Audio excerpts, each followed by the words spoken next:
I just got to get your thoughts on the minivan, George Niang tonight. Whew, he was lights out. Man, literally. He continuously puts the work in time after time. For him to have a night like this is huge, not just for himself, but for us. No hesitation, shooting the ball, letting it fly, making plays off the dribble, just being aggressive, sliding his feet on defense. He did it all in all facets of the game. And, we're happy for him. You saw we kind of got him a water tonight, but, this night is well earned for him, and he's going to have many more just like this. But definitely, I think he broke a record tonight, like most made threes consecutive or something like that.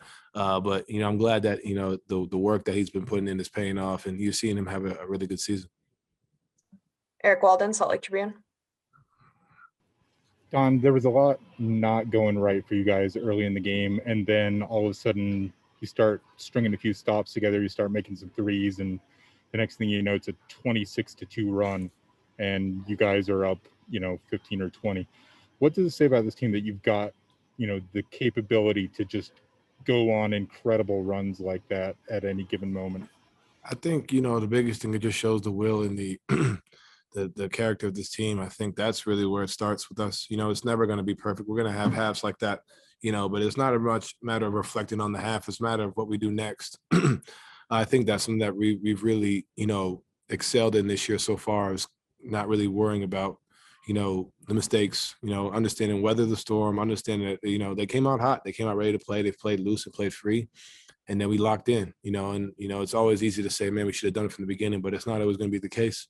You're always going to have teams that ready to beat us, ready to play us, ready to go. And we just got to be able to go out there. And if we don't get the first punch, continue to plug away. It's not going to be pretty always. It's going to be ugly games. There's going to be times where we're not, seeing eye to eye. And it's not a bad thing. It's the competitive nature of the game. And that's just how things are sometimes. And the way we played throughout the course of the game, that's the team we want to be. Teams that like the number one team in the league wins a game like that. And I think that's really where our head is at. That's where we have to continue to be. It's not about, whatever, like 67, 64, they went on a huge run the first and second quarter, but how we responded, that's what, when I say, like, when we say that that's the team we want to be, that's the team right there. Like, that's the team bouncing back from adversity, understanding it's not always going to be sunshines and rainbows and just gutting it out. And then offensively, shooting the threes, like it looks good, but I think the biggest thing was just our defensive energy. Everything stepped up, made it tougher on them. Sarah Todd, Deseret News. Hi, Don. Tomorrow the All-Star reserves are getting announced, and I think probably obviously you and Rudy are hoping to both get in there. What would it mean for you both to go a consecutive years? And then also, how much are you pulling for Mike to actually make it into? It's definitely something as a kid, it's definitely an honor.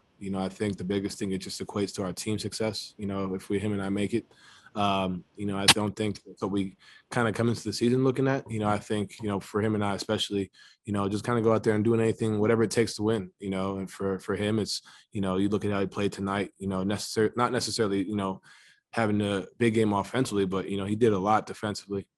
That's what he does. That's a staple. And then for me, just continue to make plays. And that's what we've been trying to do all year. And, if it happens, we're thankful and honored, but the end goal is still the end goal for us and the team. And then, the biggest thing is, man, I'm praying Mike gets in, man. I think, for a guy like him who's done so many things for his career on, off the floor, he deserves this, and I think he'll make it. I'm banking on it, but he's a guy that puts the work in time and time again, has put just the time and effort. And I think this is going to pay off and pay dividends. And we'll find out tomorrow.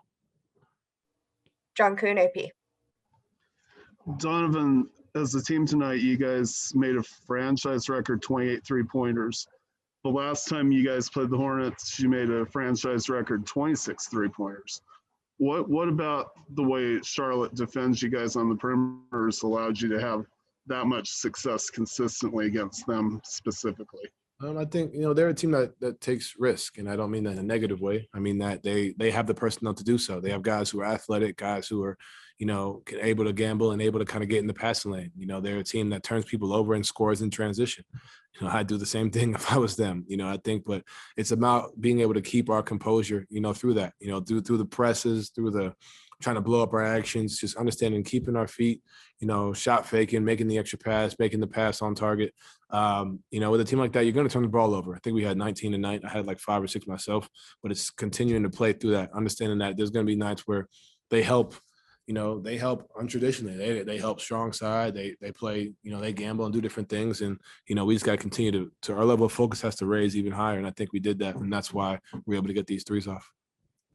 David James, KTV. Donovan, when the turnovers are piling up and it's a double-digit deficit, and you said you can't always start the game that well, what turns it around? Is it something somebody says, Quinn or one of the players? Is it looking at each other in the huddle? What does it? Because it changes so quickly. I think being there, I think it's experience at the end of the day. Sometimes it's somebody saying something. Sometimes it's you. We've been through this before. We've seen it as a group. We understand. Like we started the game off well. We started the game off. Making plays. We missed a few threes, but guys got open looks. And then about the 6-minute mark, it kind of changed. So understanding that the difference, and just communicating that. And it took longer than ideally we wanted to.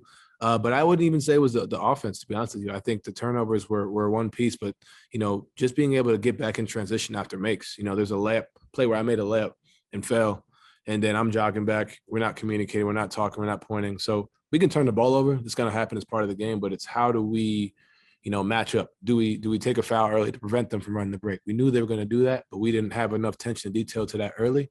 And then as we picked up our intensity, picked up our energy, and picked up our mental focus on that, that's what really made it, easier for us. All right, that's it. Thank you, Donovan. Thank you.